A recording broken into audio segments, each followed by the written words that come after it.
Elle a fait quasiment, toute sa carrière, dans cette, boîte-là et aujourd'hui, elle est, responsable de la maison d'accueil des invités de la fondation de ce groupe.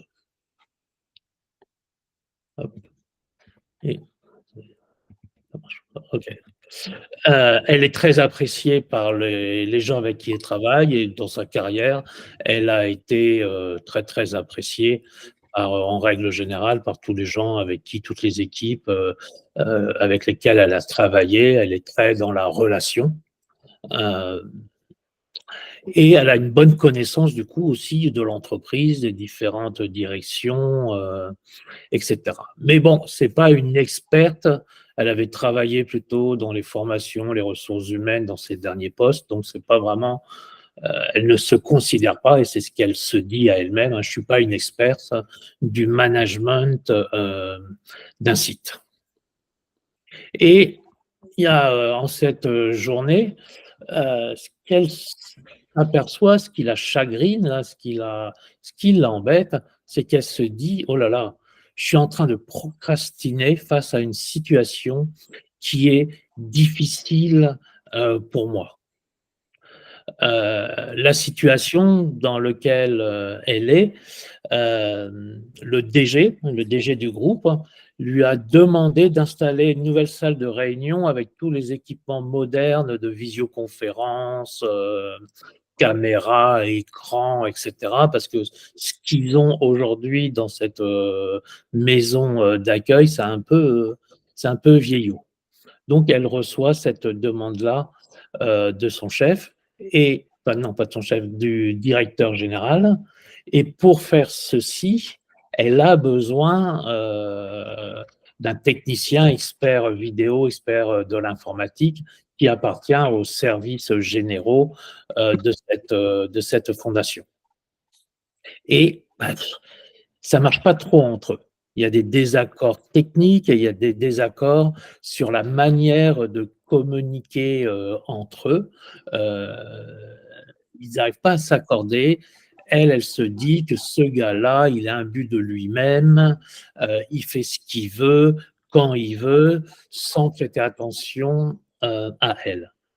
Et elle qui est très dans la relation, elle ne supporte pas, cet, état-là.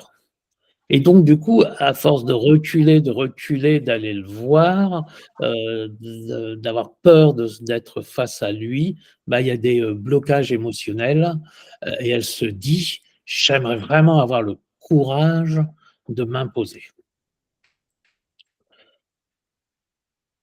Donc,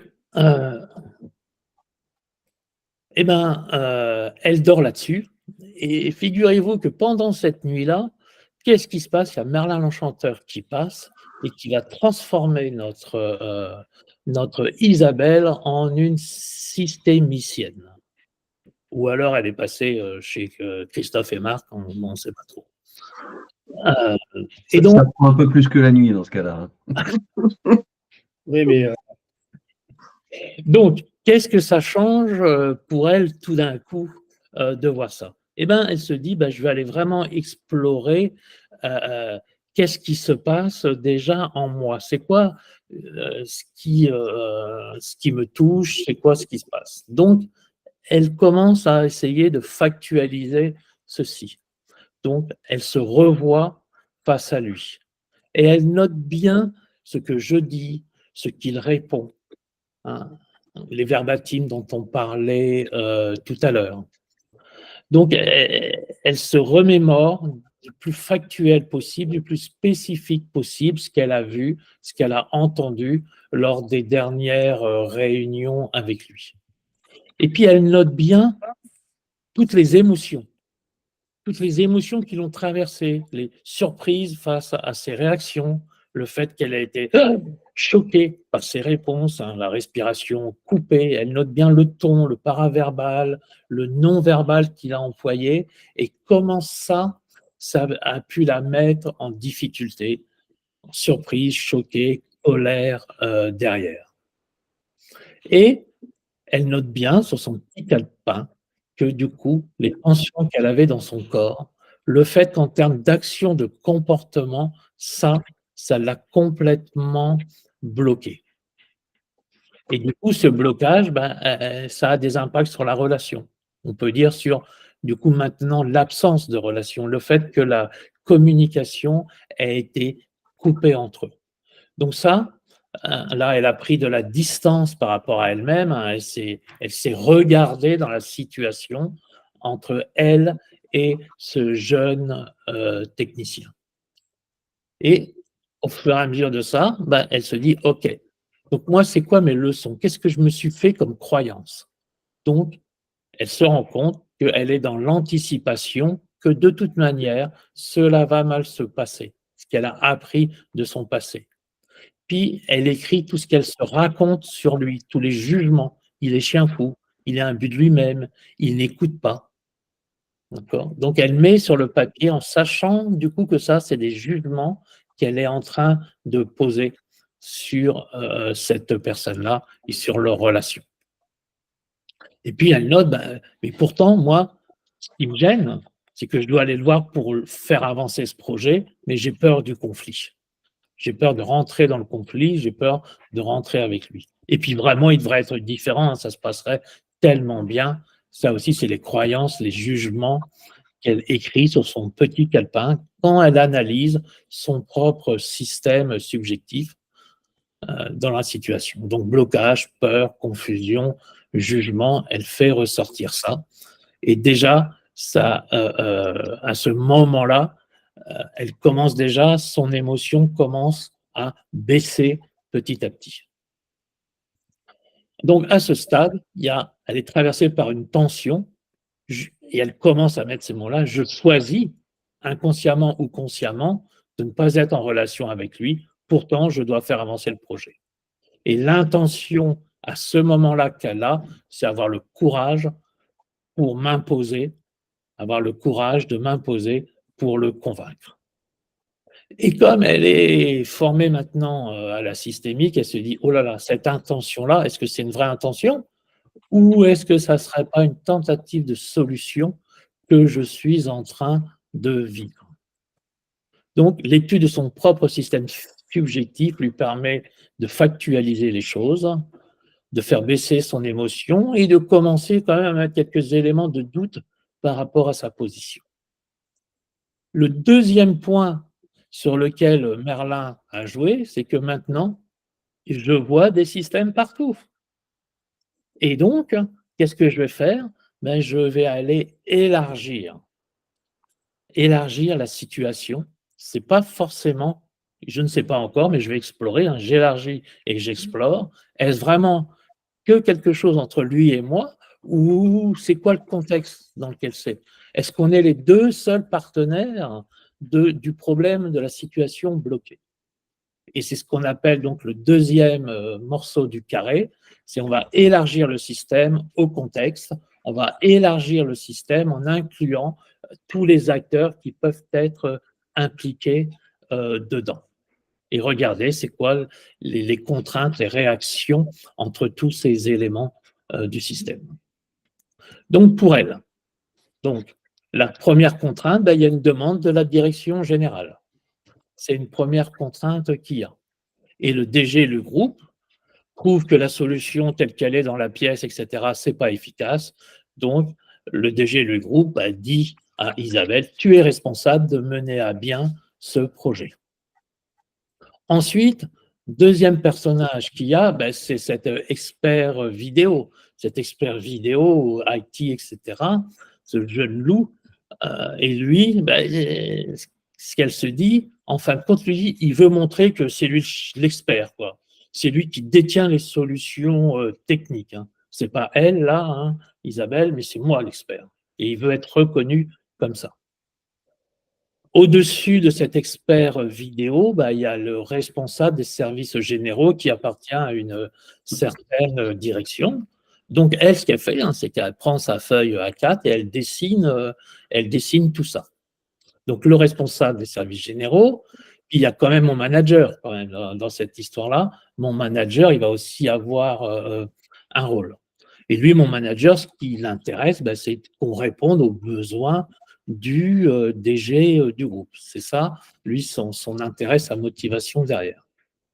Autre acteur, qui est un peu moins présent, c'est la DSI, mais elle est quelque part, elle est présente parce qu'elle, elle a pris la décision, et c'est une contrainte aussi dans le système.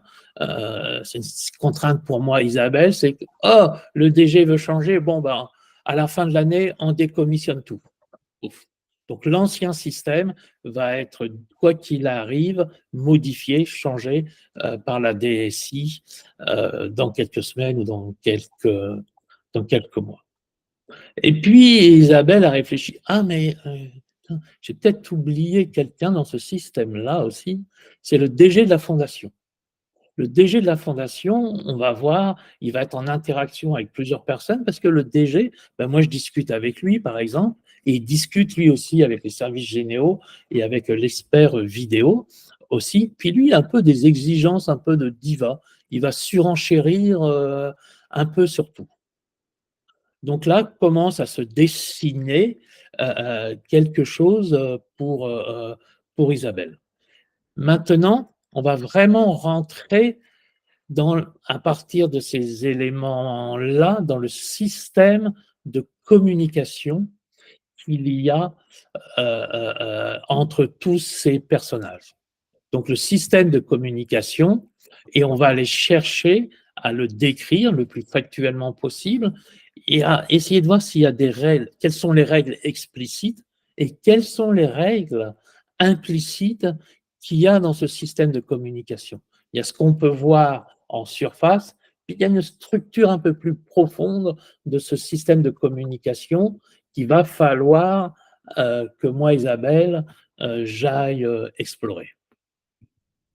Donc, ok, il y a quelques flèches là qui ne sont pas bien mises, mais bon. Donc, première relation que Isabelle explore, bah, c'est avec mon manager. Donc, avec mon manager, ça se passe bien, les relations sont complètement OK, ouvertes. Ce que je me rends compte, c'est quand même, moi, je ne lui fais pas trop de demandes d'aide. D'accord, j'ai des difficultés, mais bon, j'ai toujours été habitué à les régler.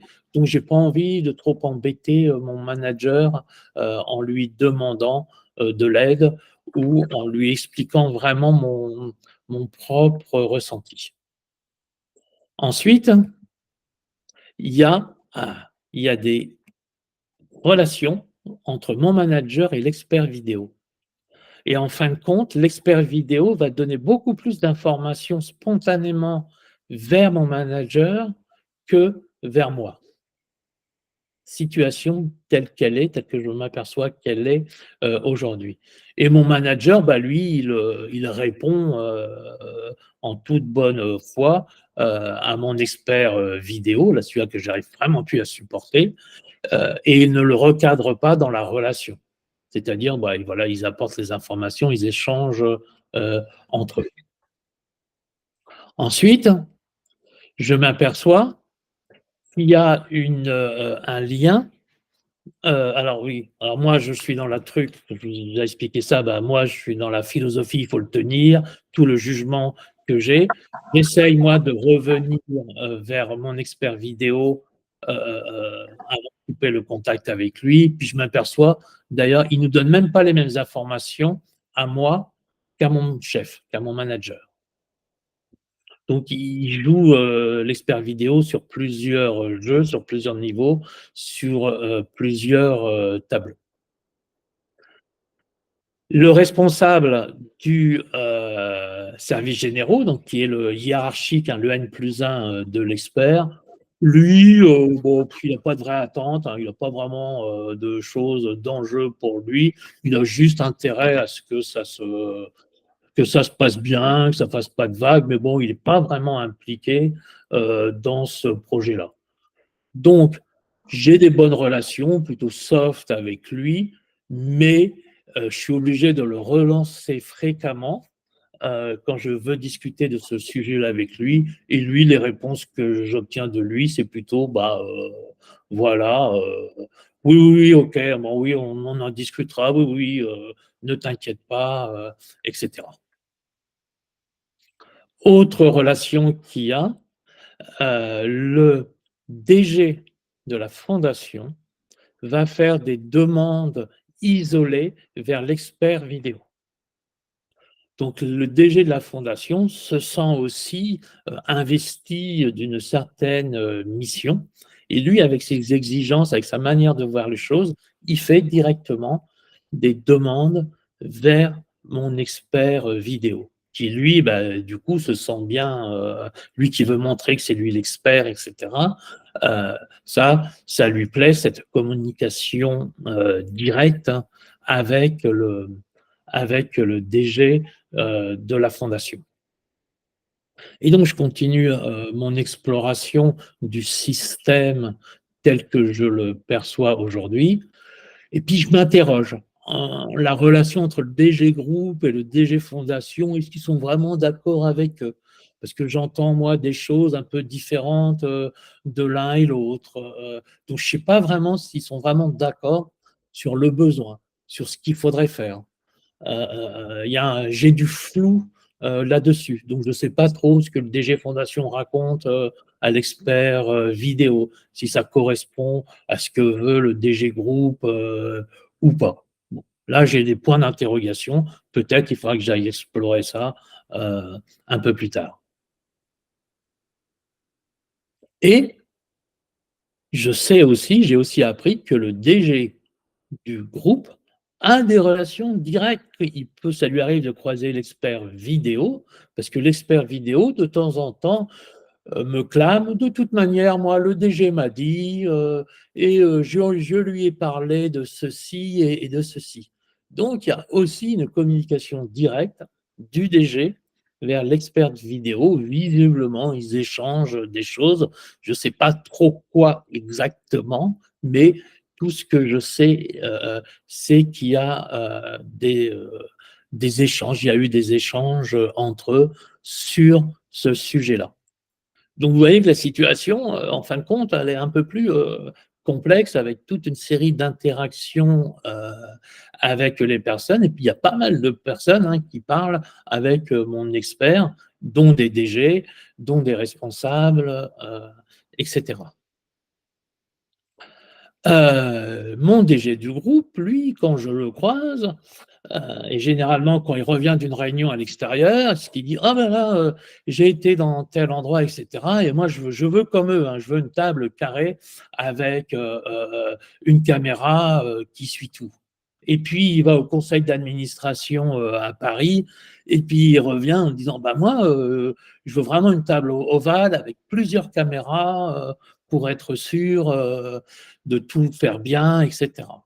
Bref, il ne sait pas trop ce qu'il veut, en tout cas d'après ce qu'il me raconte, à moi, la demande n'est pas vraiment, très claire et on voit dans tout ce système-là, on voit qu'il y a beaucoup de gens qui s'occupent, qui pensent être missionnés, qui s'occupent de tout, aucune clarté, avec beaucoup, de choses qui ne sont pas du tout, gérées dans les relations. Et moi, je suis là dedans, il faut que je gère ceci. Et en fin de compte, parce que moi, je m'aperçois en décrivant, alors j'ai décrit de la même manière que tout à l'heure, j'ai décrit les relations avec mon expert. En fin de compte, j'ai aussi passé pas mal de temps à regarder c'est quoi les interactions, c'est quoi les demandes quand le DG du groupe me dit quelque chose, comment moi je réagis, comment ça réagit après. Et en fin de compte, ce que je tire de cette exploration quand j'explore vraiment ma relation avec le DG du groupe, je me rends compte qu'en fin de compte, mon intention derrière, c'est je cherche à lui plaire. Je cherche à plaire, je cherche à lui faire plaisir. N'oubliez pas, moi je suis très dans la relation. Donc j'aime bien faire plaisir et quand il me fait confiance sur ce terrain-là, et donc moi je cherche à lui plaire. Mais du coup, je cherche à lui plaire quand il me dit qu'il veut une table carrée. Je cherche à lui plaire quand il me dit qu'il veut un ovale. Je cherche à lui plaire quand il me dit qu'il veut tel type de caméra. Je cherche à lui plaire quand il dit bah non, il veut compléter une autre installation avec les futurs écrans à mettre. Et moi, à force de chercher à lui plaire, ben, c'est là où je deviens de plus en plus confuse. Donc déjà, la situation est confuse parce que tout le monde s'occupe de tout. Et en plus, je me mets moi-même confuse en cherchant à plaire à chaque fois que mon DG groupe. Donc, je commence à me poser la question, mais est-ce que je suis vraiment en train d'essayer de répondre à un besoin? Mais du coup, quel est le vrai besoin? Parce qu'à force de chercher à plaire, je ne connais pas le vrai besoin du groupe ou du DG. Donc ça, c'est vraiment en explorant à la fois ce qui se passe en moi, en explorant les contraintes et en explorant qui est là, quelles sont les relations, ben, je m'aperçois qu'il y a quand même des règles. Ce système-là, il règle sur le manque de clarté. Sur tout le monde parle à beaucoup de personnes sans vraiment avoir une structuration, sans vraiment connaître quels sont les vrais besoins. Du coup, on donne beaucoup de pouvoir à mon expert, là, à mon jeune expert que j'estime un but de lui-même, etc., etc. Tout ce champ-là fait que je commence à me raconter, je suis capable de me raconter l'histoire de comment ça marche aujourd'hui et qu'est-ce qui me met du coup en difficulté, moi, Isabelle, dans ce système-là. Donc du coup, bah, je me rends compte maintenant que j'ai réussi à faire cette cartographie, à faire ce schéma élargi et le système de communication, je commence à me raconter une histoire qui est complètement différente que l'histoire que je me racontais sur ma relation, sur ma procrastination à aller voir l'autre. Mon comportement, celui de l'expert, sont des réponses à nos propres expériences, mais aussi aux processus relationnels qui sont en cours, qui sont en jeu entre les différents personnages de ce scénario. Et donc le fait, Isabelle, moi Isabelle, eh ben, je vais commencer à développer ma capacité de réponse, mais non plus en regardant juste ma relation avec l'expert, mais ma capacité de réponse aux contraintes du système, au champ relationnel dans lequel je suis. Donc, je m'aperçois qu'il y a quand même un accord sur la finalité du système. Tout système, c'est quoi un système? Ce sont des parties prenantes en interaction avec un système qui a une finalité. Là, la finalité, c'est clair. J'ai une meilleure vue des processus relationnels. Alors, j'ai encore des zones d'ombre, j'ai encore des points d'interrogation par-ci, par-là. Je ne connais pas tout ce qui se dit entre le DG Fondation et l'expert, etc. Mais j'ai une idée un peu plus précise de comment ça marche vraiment. Qu'est-ce qui maintient le système dans ce qu'il est aujourd'hui. Et donc, cette prise de recul, je me dis, mais alors, moi, je contribue à ma propre difficulté, à moi, et aussi au fait que le projet n'avance pas. Et moi-même qui maintiens le flou dans la demande du DG, à force de chercher à lui plaire, à lui, bah, je ne connais pas la vraie demande, je ne connais pas le vrai besoin. Et je fais passer beaucoup mes jugements, mes propres croyances sur il faudrait que tout le monde soit beau, gentil et collabore. Bah ouais, mais ça marche pas forcément comme ça. Donc, je contribue moi-même à bloquer la situation. Et du coup, je vais aborder la suite d'une manière beaucoup plus sereine. Mais du coup, en faisant ça, ben, je pose les jalons pour le quatrième partie du carré, qui est la co-responsabilité. Donc, responsabilité, réponse, habilité, capacité de répondre. Donc, comment moi-même je fais partie du problème. Donc ça, j'ai commencé à le comprendre, à le voir. Et du coup, la deuxième étape dans le système, dans le quatrième système, le système de co-responsabilité, ben, c'est qu'est-ce qui est 100% en mon pouvoir? Qu'est-ce que je vais faire? Qu'est-ce que je vais commencer moi-même dans mon comportement à changer et qui va pouvoir avoir une influence sur le reste, aller vers une amélioration. Et là, on voit bien du coup que mon intention de départ, qui était il faut que je m'impose face à l'expert, en fin de compte, ça n'est plus du tout quelque chose qui est prioritaire. Et donc, ce qu'a fait Isabelle, et Isabelle, bah, et là, elle a provoqué un rendez-vous de clarification avec le DG. Donc, elle a travaillé avec le demandeur sur la demande.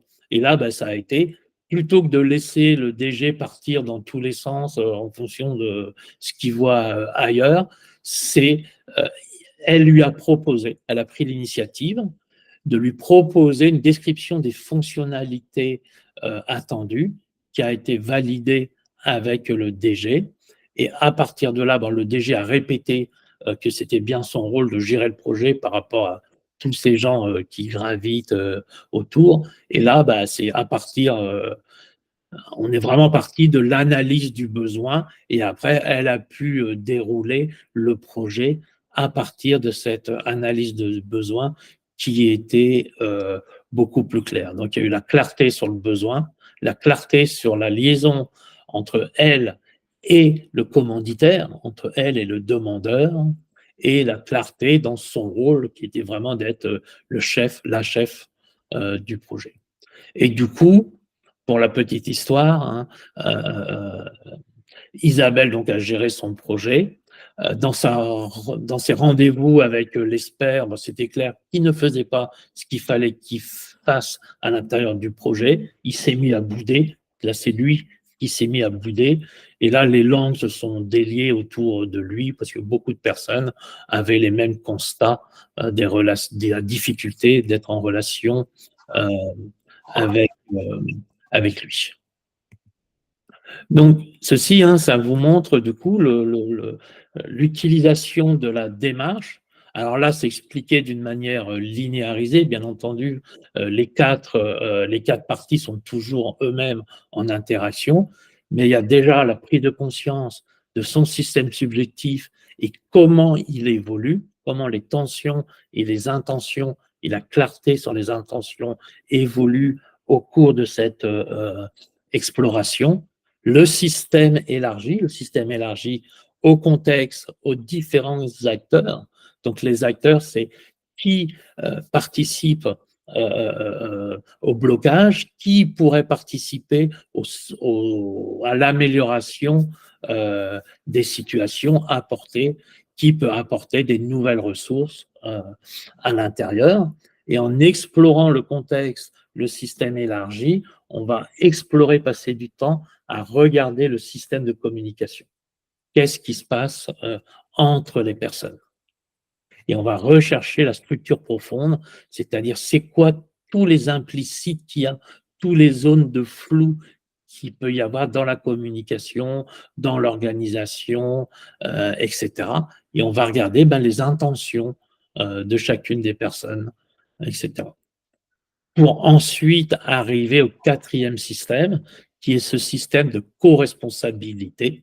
Comment moi-même, dans mon système subjectif, je participe aux difficultés que je vis et que le système complet vit, et surtout ma capacité, quelle liberté je me donne dans ma capacité de réponse, comment ça va être quoi la plus petite action possible qui va faire bouger le système d'une manière ou d'une autre. Et moi, je vais continuer à être dans l'exploration, dans l'observation de mon système, des acteurs et des communications entre les acteurs. Et au final, euh, Isabelle, elle a réfléchi un peu différemment et elle s'est posée, après tout ça, elle s'est posée et elle a vu à quel point l'affect, son affect à elle, ses émotions, la manière dont elle gérait ses émotions, ça a une conséquence dans comment elle se fabrique ses croyances, hein, et comment à la fois ça joue avec elle au niveau à la fois des tensions physiques, hein, et dans ces filtres de perception à travers lesquels elle va regarder le système. Parce que la manière dont Isabelle raconte au début, avant que Marlin vienne, et après, va être complètement différente.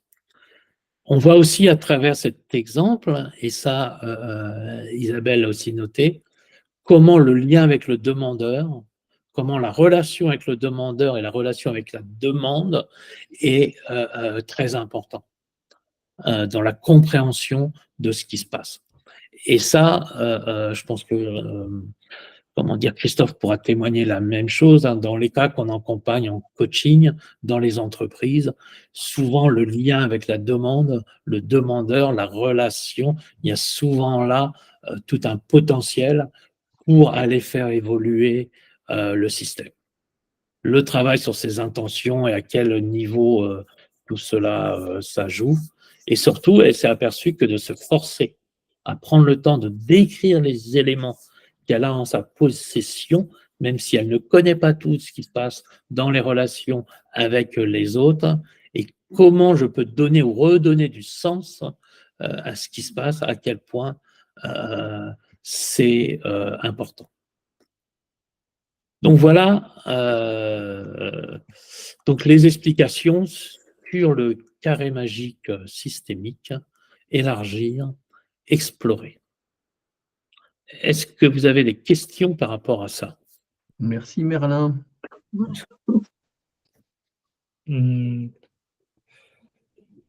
Pas de suite. Mais j'ai des trucs à explorer. Moi, j'ai une question. C'est au final, j'ai la sensation que finalement le problème, c'est quand même l'expert. Et du coup,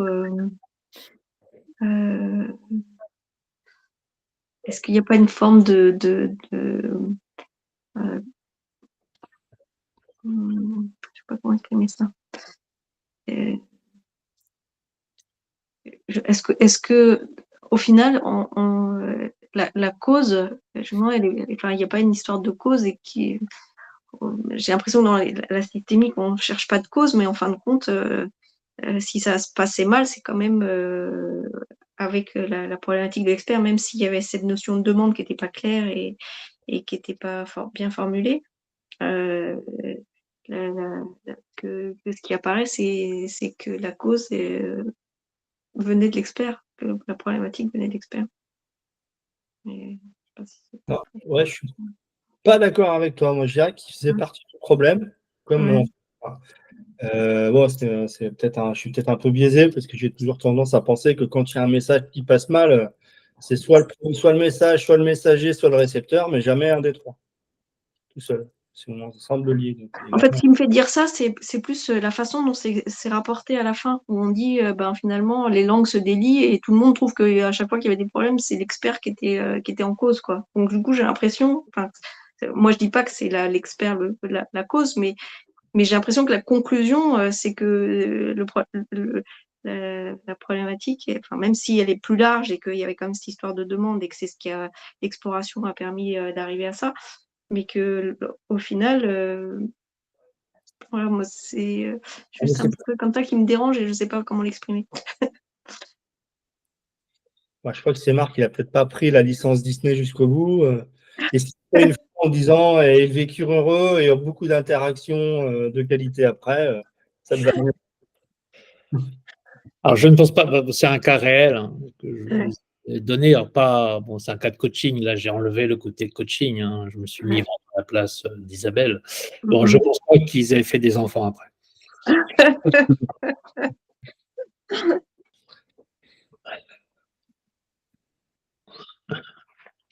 Fabrice, tu avais des remarques, des interrogations, même par rapport à... Non, j'étais en train de me dire que je pourrais m'en servir dès cette semaine, en fait, parce que comme en fait, là, je suis encore au stade. Là, les 2 premières semaines, c'était plutôt le stade découverte. Et là, je commence à avoir des petites choses dans les interactions qui me disent que ça me serait très utile de l'utiliser dans mon cadre actuel, en fait. Justement, je vois déjà justement quelques petites situations qui commencent à se développer un peu. Donc, c'est intéressant justement dès maintenant de prendre cette technique justement pour explorer. Technique ou posture. Et posture. Oui. Oui, Anthony, tu voulais dire quelque chose? C'est pourquoi on n'a pas fait ce webinaire une semaine plus tôt. J'aurais eu une semaine pour préparer mon point avec mon directeur général de demain matin. Presque une nuit. Oui, oui, ouais. Non, mais je vais regarder ça. Je sais que c'est marrant parce que c'est quelque chose que je ressentais dans les relations qu'on peut avoir dans la direction actuellement, entre les équipes et la direction. Et machin. Et c'est quelque chose que je voulais aller explorer, mais je ne savais pas par où commencer. Bah, maintenant, je sais, à peu près. J'ai un petit caillou qui me permet d'avancer sur le chemin. Alors, comment tu vas faire concrètement pour avancer? Bah, je vais me poser au centre, je vais poser tous les acteurs et je vais essayer de voir les relations, les échanges. Ça sera forcément incomplet. Je vais positionner aussi je vais me questionner par rapport à la relation avec mon manager, qui est mon ressenti, c'est qu'il veut nous pousser, il veut pousser les équipes à toujours travailler plus, toujours faire plus, et c'est au détriment de la qualité, selon moi. Et voilà, donc je vais me poser des questions sur pourquoi, mon ressenti, machin. Et puis après, je vais regarder toutes les interactions et je vais faire appel à ma mémoire et à tous les verbatims que j'ai pu noter sur ces dernières semaines. Et puis, je vais regarder ce qui se passe. Et je vais voir demain matin. Pour Isabelle, hein, donc, il y a le fait de dessiner ceci, mais il y a vraiment un truc sur lequel et merci pour ça, du coup, j'ai oublié d'insister, c'est elle se met, quand elle dessine ceci, elle se met réellement à la place de chacun. Alors, au début, avec l'expert, elle a un peu de mal, hein, c'est normal, hein, un peu prise dans ses émotions, mais avec les autres, c'est facile à faire, c'était beaucoup plus facile à faire, quoi. Et de voir pour chacun, c'est quoi ses critères, c'est quoi ses valeurs, c'est quoi les émotions qui traversent chacun. Et ouais, ça me rappelle ce que j'ai fait il y a 3 semaines avec un des jeunes Scrum Masters que je coach, qui a un problème, qui est venu me voir en me disant mais c'est pas possible, le responsable de la QA, il est con à bêcher de l'eau, c'est pas possible. Il nous demande, il nous enlève les ressources en plein sprint, il comprend rien, machin. Mais assieds-toi, mets-toi à sa place et regardons ce qu'il peut avoir qui il a comme interlocuteur, qu'est-ce qu'il lui demande selon toi. Et au bout d'un quart d'heure, il est ressorti en disant bon, je le trouve toujours pas intelligent, mais je vais essayer de m'assouplir. Et depuis 3 semaines, ils ont mis 2-3 petits trucs en place et ça se passe mieux. C'est pas parfait, mais bon. Plus petit pas, premier plus petit pas possible. Václavic nous rappelait sans arrêt à quel point nous sommes victimes de nos super solutions, de nos solutions ultimes, de vouloir justement le 100%. Que c'est ça qui nous piège. Et un petit pas, tu envoies une nouvelle information dans le système. Donc après, il faut observer qu'est-ce qui se passe. C'est ce qu'on appelle l'agilité, Anthony. Tu regarderas. Ouais, ça a l'air pas mal, ça. Bon, mais même si les coachs sportifs, c'est les meilleurs hein, pour ça. Ils font aussi. Donc en commentaire, donc ce que Marc vous a exposé, donc c'est le contenu du parcours. On a déjà commencé le premier atelier sur l'expérience subjective. Et donc, sur les ateliers suivants, maintenant, on va consacrer chaque atelier à approfondir la manière d'utiliser le carré correspondant. C'est ça notre programme. Donc là, vous avez une belle overview, comment on dit en français? Vue d'ensemble. Vue d'ensemble, merci. Voilà, de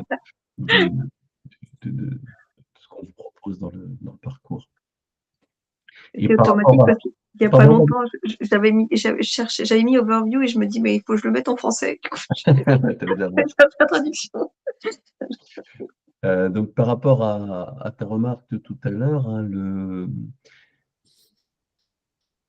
ça ne change pas forcément la nature des acteurs, quoique on a vu que le contexte pouvait jouer.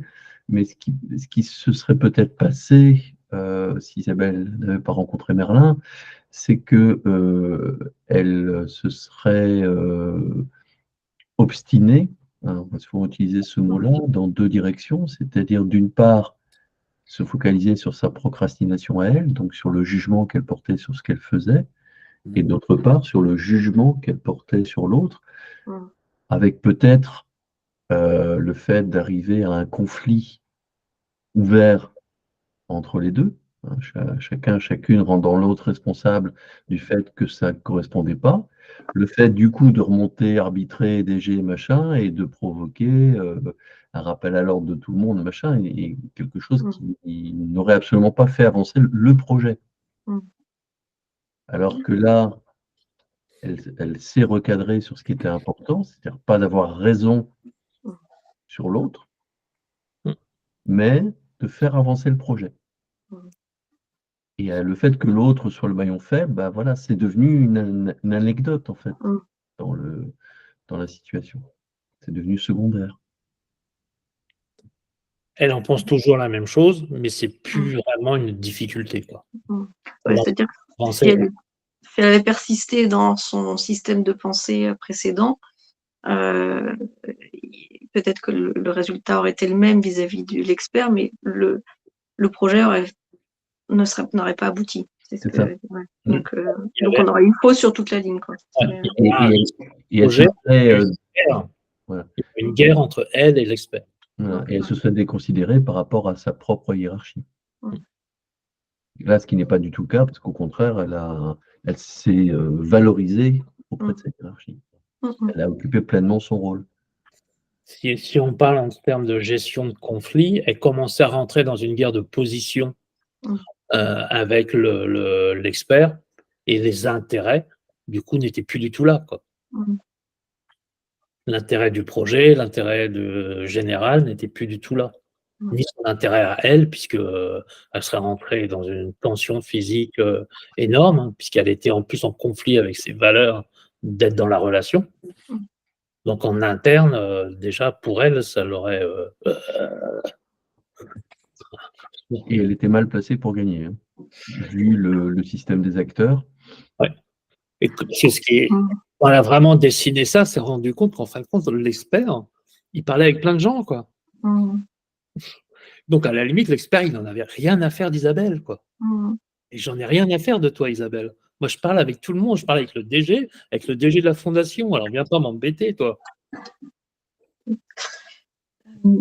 En fait, ce que ça m'a peut-être ce que j'avais peut-être une idée préconçue que en fait dans l'approche systémique finalement on remettait pas en cause les personnes et que du coup on remettait en cause le système, mais finalement il se peut que malgré tout dans le système il y a une problématique qui soit où la responsabilité est quand même due à des personnes, quoi. En fait j'avais dans mon imaginaire l'approche systémique faisait que le problème était au niveau des relations et qu'en fin de compte, là, dans l'exemple précis, c'est quand même un problème de comportement d'une personne. Donc, c'est un problème de comportement de l'ensemble des personnes. C'est aussi le comportement d'Isabelle. Oui, au final, ouais. Mais une fois qu'on a détecté et qu'on a remis dans l'ordre, à l'origine, mais que une fois que la solution a été trouvée, de faire différemment et d'aller prendre le temps de faire le point avec le DG, au final, il y a quand même, enfin, je sais peut-être pas forcément. On pourrait imaginer que la question s'est déplacée et que maintenant on va regarder la relation entre le manager et le technicien vidéo. Par exemple. C'est-à-dire que on peut faire l'hypothèse rendue là que, bien sûr, en gardant toujours cette idée que ce n'est pas les personnes qui sont mauvaises en elles-mêmes hors sol, il y a un contexte, et donc il y a un contexte relationnel, peut-être que là, il y a quelque chose à revoir dans le management. Parce qu'on s'est retrouvé dans une situation où tout le monde faisait tout et n'importe quoi, indépendamment des autres. Et juste pour la petite histoire, en fin de compte, Isabelle s'est rendue compte que s'il y avait une redondance d'en chercher à plaire. Elle avait d'autres projets ou d'autres relations professionnelles, et personnelle, Mm. où chercher à plaire devenait sa tentative de solution toujours et toujours. Mhm. Donc pour elle, il y a aussi il y a eu une remise en cause aussi de ça. Il y a eu un éclairage sur ça. Mhm. Mhm. Il est 19h23, je pense que c'est le moment approprié pour lancer notre Mata du soir et finir à peu près dans les temps. Moi, je vais aller mettre une petite lumière parce que là, je suis un peu dans le noir. Vous souvenez-vous du Mata? Acronyme. 4 questions. Marqué, Ouais, appris, transmis. voilà. Non, ce que ça me donne envie de transposer. Transposition. Ouais, ah oui, Ok. et transposer. Et voilà, et si j'ai besoin d'exprimer des attentes pour la suite. Ça va? Ouais. Mhm. Voilà. Qui commence? Transposer. Je vais arrêter l'enregistrement.